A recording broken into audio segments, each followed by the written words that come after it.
Collar के पास चलते हैं, उसके बाद कई प्रतिक्रिया भी और देने वाले कॉलर हैं, उनके पास भी चलेंगे। नमस्कार। मैं उज्जैन मध्य प्रदेश से बोल रहा हूँ, नरेश चौहान। हाँ बोलिए। मैं ये चाहता हूँ कि अगर जो गुरु अफजल को अगर हमने फांसी की सजा नहीं दिलाई तो समझ लें हम आतंकवादी से डर गए। हम आतंकवादियों से डर जाते हैं, इस कारण इन्हें फांसी नहीं देना है। बिल्कुल। या तो शासन डरता है आतंकवादियों से,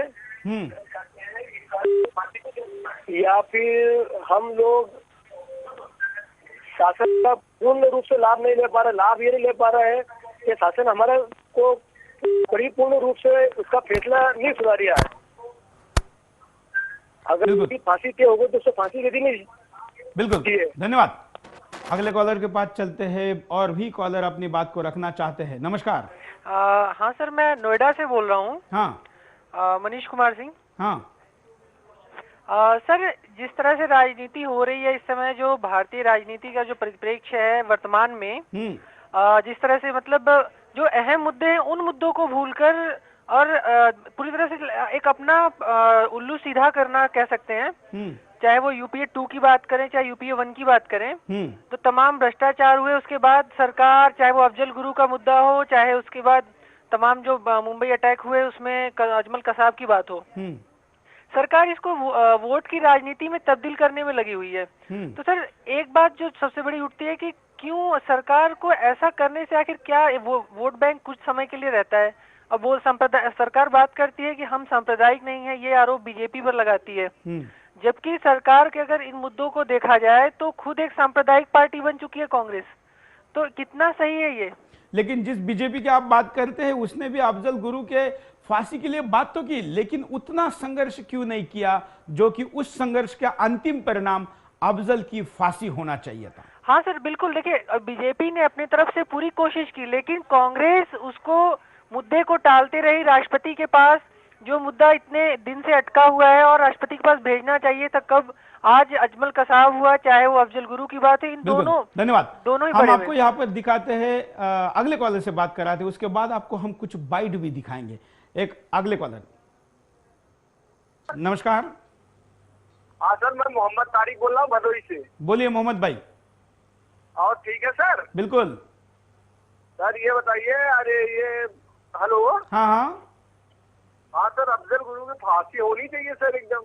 बिल्कुल। और सरकार जिस प्रकार से, मैं आपको भारतवासी के नाते बात कर रहा हूं, मैं जाति धर्म के नाते बात नहीं कर रहा हूं। अफजल को जिस प्रकार से धर्म के नाते वोट बैंक की राजनीति सरकार कर रही है, आप लोग इसका विरोध नहीं करते? एकदम विरोध है, पूरा विरोध है, क्योंकि दुनिया में सब इंसान एक जैसे हैं। बिल्कुल। और ऊपर से सब एक बनकर आए हैं, और किसी के खून में कोई बदलाव नहीं है, किसी का खून काला नहीं है, किसी का खून सफेद नहीं है, और देश से बढ़कर कुछ नहीं है, और देश से बढ़कर कुछ नहीं है, और उसको एकदम फांसी होना चाहिए, मोस्ट है उसको। बिल्कुल, धन्यवाद। ओके। आवाज बुलंद करने की जरूरत है, और सरकार, खास करके उन लोगों ने आगे आने की जरूरत है जिनको, सरकार को लगता है कि जिनकी वोट हमको अफजल को बचाने से मिल सकती है। अगला कॉलर। नमस्कार। शशिकांत जायसवाल बोल रहा हूँ इंदौर से। बोलिए। इंदौर के कहीं के भी नेता कब तक बोलेंगे, पब्लिक कब तक बोलेगी? क्या देश के जो राज कर रहे हैं उनको एक चीज समझ नहीं आती है कि ये होगा, जो राज करे उनको समझ में नहीं आती है सर कि क्या हो रहा है, क्या नहीं हो रहा है, उनको सोचना चाहिए सर। ये पब्लिक क्या करेगी? पब्लिक को तो इतनी हो रही है, इतना ये हो रहा है, तो कि देश के नेताओं को सोचना चाहिए सर ये कि इतने इनको इतना खिलाते हैं, इनके लिए इतना करते हैं, और नेता करते हैं इनके लिए। बिल्कुल। इनको वहाँ पे जेल के अंदर बैठ के इतना खिलाना, इतना पिलाना, क्या हो रहा है देश के लिए? बिल्कुल, धन्यवाद। यहाँ पर एक मुंबई से एसएमएस आया है, शबनम काजी एसएमएस करके कह रही है कि एक चुटकुला मुंबई में बड़ा चल पड़ा है कि अफजल कसाब, अफजल, और इस पूरे मैटर पे ये चुटकुला चल पड़ा है कि कसाब बड़ा एक दिन दुखी होकर उसकी सुरक्षा में तैनात पुलिस वाले को कह रहा था कि लादेन शायद बच सकता था। तो बड़ा चौकन्ना होकर उस पुलिस वाले ने कसाब को पूछा कि कैसे, तो उसने कहा कि तुम पाकिस्तान में क्यों छुपे हो, अरे सीधे भारत सरकार को हवाले हो जाओ, वो तुमको ऐसे सुरक्षित जेल में रखेंगे, वहां अमेरिका तो क्या शायद वहां पर यमराज भी पहुंच नहीं सकेगा। ये मेरी बात कसाब कहता है कि ये मेरी बात लादेन ने नहीं मारी, इसलिए मारा गया। ये चुटकुला क्यों फैलता है, ये चुटकुला क्यों स्वीकारा जाता है, क्यों हम इस पे हंसते हैं? क्योंकि हमारे सरकार और हमारे देश के तथाकथित सारे दलों के कर्ता धर्ता जो है, उनकी नीतियां लोगों को हंसने पर मजबूर करती है। अगले कॉलर। नमस्कार। हेलो। हेलो। हाँ हाँ, मैं सऊदी से मुकेश बोल रहा हूँ। बोलिए मुकेश जी। हाँ सर, ये फांसी देने की बात कर रहे हैं, तो फांसी दे देनी चाहिए। हाँ बोलिए बोलिए।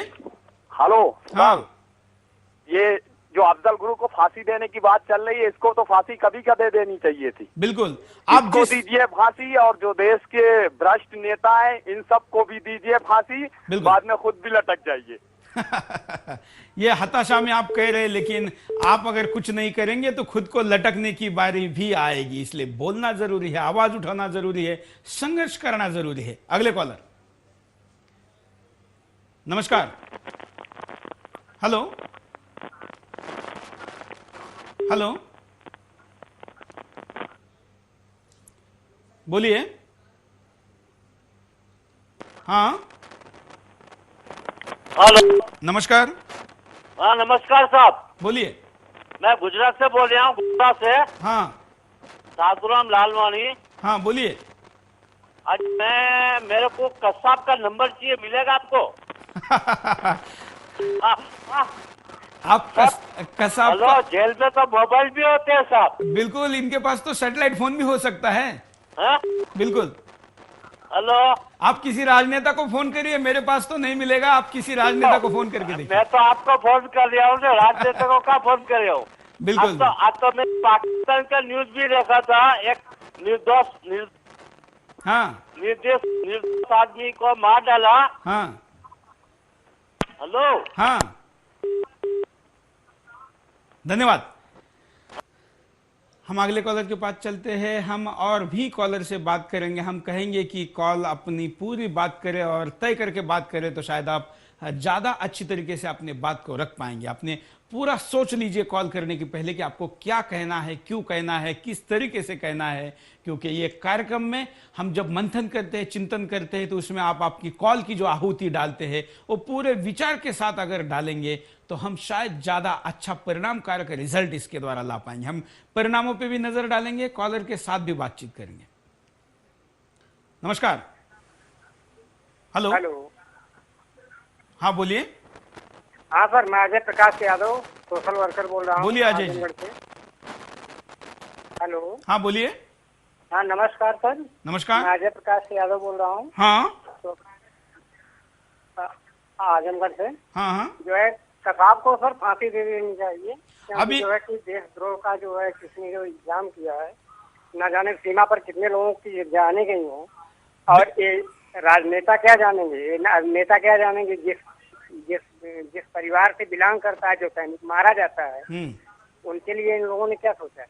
बिल्कुल सही कह रहे हैं आप, लेकिन आप जिस कसाब की बात कर रहे हैं उसका नंबर तो पता नहीं कब आएगा। अब तो वो तो सर्वोच्च न्यायालय में भी नहीं, अब तो अब इस अफजल का भी नंबर नहीं है। आवाज जो है कि रखने का अधिकार है, बिल्कुल रखना चाहिए। बिल्कुल आवाज रखने का अधिकार है, और उस आवाज को ना सुनने वाले कान के पीछे आवाज करने का भी अधिकार आपके पास लोकतंत्र ने दिया है। एक कॉलर हमारे साथ जुड़े हैं, उनसे बात करते हैं, क्या राय है देखते हैं।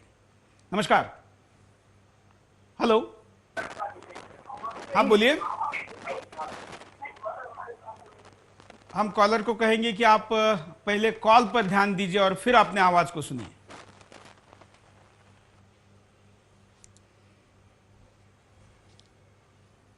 नमस्कार।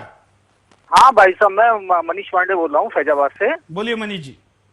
तो भाई साहब ऐसा है कि पहली बात तो मैं आपको बहुत साधुवाद देना चाहता हूँ कि जो आप ये प्रोग्राम करते हो, ये ऐसा प्रोग्राम कोई भी चैनल वाले नहीं करते हैं, और इसके लिए आपको मैं बहुत ही धन्यवाद और साधुवाद देना चाह रहा हूँ। धन्यवाद। और दूसरी बात ये कहना चाहता हूँ कि ये जो शहीदों का अपमान है पूरी तरह इस देश में कि इस तरह की, बताइए आप, अफजल गुरु को अब तक फांसी नहीं चढ़ा पाए हैं और लाखों करोड़ों रुपया आप बर्बाद कर रहे हैं। बिल्कुल जी, और मतलब आपने अफजल गुरु को फांसी नहीं चढ़ाया, आपने कसाब को फांसी नहीं चढ़ाया, और इस देश में कितने भी आतंकवादी बंद हैं जेलों में और उनको फांसी आप नहीं चढ़ा रहे हैं, और लाखों करोड़ रुपया उनको जेल में रख के सरकारी दामाद बना के आप उनको अपना जनता का धन व्यय कर रहे हैं। बिल्कुल जी, हेलो, बिल्कुल, धन्यवाद। अब तक किस किस को हमने फांसी पे नहीं चढ़ाया, उस लिस्ट को पढ़ने के बजाय अभी तक किसी को भी नहीं चढ़ाया, अभी तक एक भी फांसी पे नहीं चढ़ा है आतंकवादी। अगर ये चढ़ता है तो पहला रहेगा, इसलिए कम से कम शुरुआत करो, कुछ तो डर पैदा होगा। ये बात हम कह रहे हैं। हम पहले परिणामों पर नजर डालते हैं, उसके बाद कुछ कॉलर के पास जाएंगे। देश के शहीदों के साथ न्याय होगा, क्योंकि अफजल को फांसी नहीं हुई तो शहीदों की शहादत का अपमान होगा। अगर अफजल को फांसी होती है तो शहीदों को सबसे बड़ा सम्मान मिलेगा। आतंकियों में डर बढ़ेगा, क्योंकि आतंकियों को पता चल जाएगा कि देश में आतंकियों के साथ सहानुभूति नहीं दिखाई जा रही और सभी लोगों में आतंकियों के खिलाफ रोष है।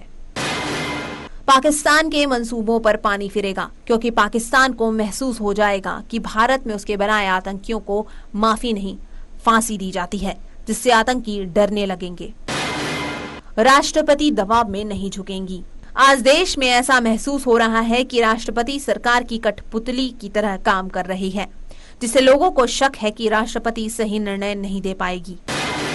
देश के सैनिकों का मनोबल बढ़ेगा, क्योंकि देश के सुरक्षा कर्मियों को जब ये पता चलेगा कि उनकी हिम्मत और काम का सरकार सम्मान करती है, तो वे दोगुने जोश के साथ अपने काम को अंजाम देंगे।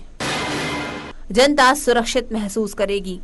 अगर अफजल जैसे आतंकी को फांसी दी जाती है तो जनता अपने आप को सुरक्षित महसूस करेगी, क्योंकि ऐसे आतंकियों को छुड़ाने के लिए फिर किसी जहाज का अपहरण नहीं किया जाएगा। के पास चलते हैं, उनकी राय लेते हैं, क्या कहते हैं, देखते हैं। नमस्कार। हेलो। हाँ बोलिए। हेलो, मैं सूरत से बोल रहा हूँ। हाँ बोलिए। सूरत, गुजरात से, सूरत से बोल रहा हूँ, विट्ठल भाई सोरठिया। बोलिए विट्ठल भाई। हाँ, मैं कह रहा हूँ कि जो ये अफजल गुरु है ना, जिसको फांसी नहीं अभी चढ़ा रहे, और वो राजकारण की वजह से ही हो रहा है पूरे देश में। बिल्कुल। और हमारा राजकारण इतना खोखला हो गया है, जिसकी वजह से ये पूरा नेता लोग है वो भ्रष्ट तो हो ही गए हैं। वो और उसका जो गांधार का जो हुआ था, हाँ, महाभारत में जैसा कौरवों का हाल हुआ था ना, ऐसा हाल होने वाला है, इसमें कोई दो राय नहीं है। कोई अर्जुन बन के इस देश में आएगा। बिल्कुल, लेकिन हम अर्जुन की प्रतीक्षा में कब तक देश को इन लोगों के हाथ में दे देंगे? नहीं, वो तो सही है, लेकिन अभी तो इंतजार करना ही पड़ेगा, ऐसा मेरे को लगता है, क्योंकि ये निकम्मी सरकार हो गई है। लेकिन विट्ठल भाई, मुझे लगता है कि संघर्ष करना चाहिए अर्जुन के और कृष्ण के प्रतीक्षा में। राष्ट्रपति से हम पूरा दबाव कर सकते हैं कि भाई ये अफजल गुरु तो क्या, ऐसे कोई भी आतंकवादी है वो भारत के ऊपर नजर उठा के देख नहीं सकना चाहिए। बिल्कुल, धन्यवाद।